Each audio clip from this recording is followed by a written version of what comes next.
নিত্য পণ্য নিত্য প্রয়োজনীয় পণ্য সামগ্রীর দাম কমবে, এটা কি বিএনপির জন্য করা হয়েছে? এটা সারা বাংলাদেশের তৃণমূল পর্যায়ের সমস্ত নিম্নবিত্ত মধ্যবিত্তের সাধারণ জনগণের চাহিদা যে প্রত্যেকটি নিত্য প্রয়োজনীয় পণ্য সামগ্রীর মূল্য কমবে। তো এই বাজেট কি গণমুখী না? দরিদ্রমুখী বাজেট না? জনপ্রত্যাশা অনুযায়ী বাজেট না? অবশ্যই। আর যে সমস্ত অঙ্গীকার আমাদের ছিল তারুণ্যের জন্য এবং উদ্যোক্তা সৃষ্টির জন্য, তরুণ প্রজন্মের চাহিদা মেটানোর জন্য, সেই সমস্ত বিষয়গুলো আমরা তুলে ধরেছি সেখানে। এই বাজেটে আয় মানে রাজস্ব আয় যেভাবে কমানো হয়েছে, আবার রাজস্ব আয়ের পরিধি অনেক বৃদ্ধি করা হয়েছে। তার মধ্য দিয়ে রাজস্ব আয় বৃদ্ধি পাবে। রাজস্ব আয় বৃদ্ধি পেলে উন্নয়ন বাজেটে রাজস্ব আয়ের অবদান থাকবে।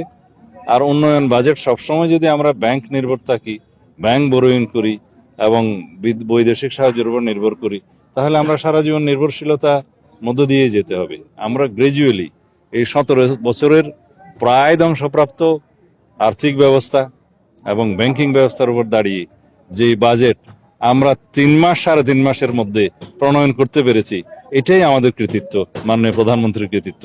বাংলাদেশ জাতীয়তাবাদী দল এবং জাতীয়তাবাদী দলের সাথে যারা নির্বাচনে জোট করেছে, সেই জোটের সরকারের একটি বাজেট।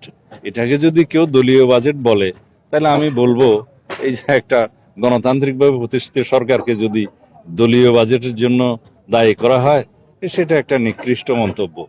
আমাদের এই এলাকার মানুষের জন্য, এই জেলার জন্য আমাদের নেতা শহীদ রাষ্ট্রপতি জিয়াউর রহমান যা করে গেছেন, দেশনেত্রী বেগম খালেদা জিয়া যা করে গেছেন, এবং আমাদের মাননীয় প্রধানমন্ত্রী তাদের সুযোগ্য উত্তরসূরি হিসাবে যা ইতোমধ্যে দিয়েছেন, তাতে আমাদের প্রায় সকল দাবি পূর্ণ হয়েছে।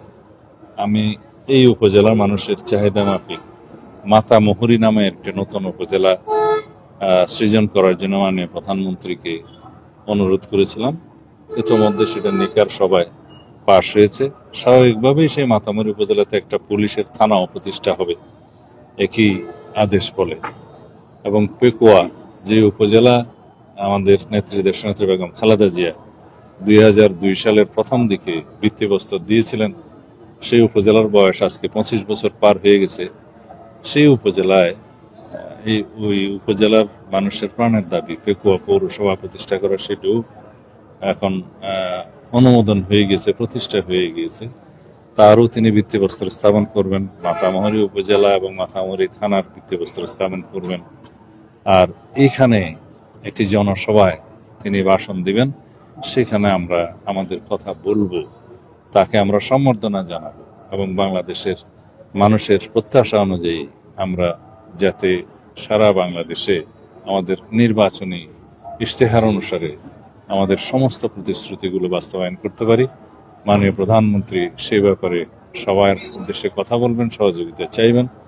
আমাদের বক্তব্য হচ্ছে, দেশে আইনের শাসন প্রতিষ্ঠা হবে, দেশের উন্নয়ন হবে, জনপ্রত্যাশা অনুযায়ী আমাদের নির্বাচনী অঙ্গীকার অনুযায়ী আমরা যে জন্য ম্যান্ডেট পেয়েছি জনগণের, সেই সমস্ত প্রতিশ্রুতিগুলো বাস্তবায়ন হবে।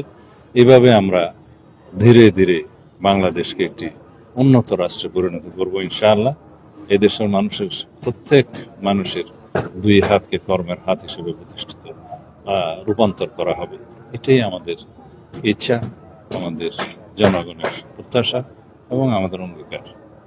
খবরের কাগজ, নিখাদ, নির্ভীক, নিরপেক্ষ।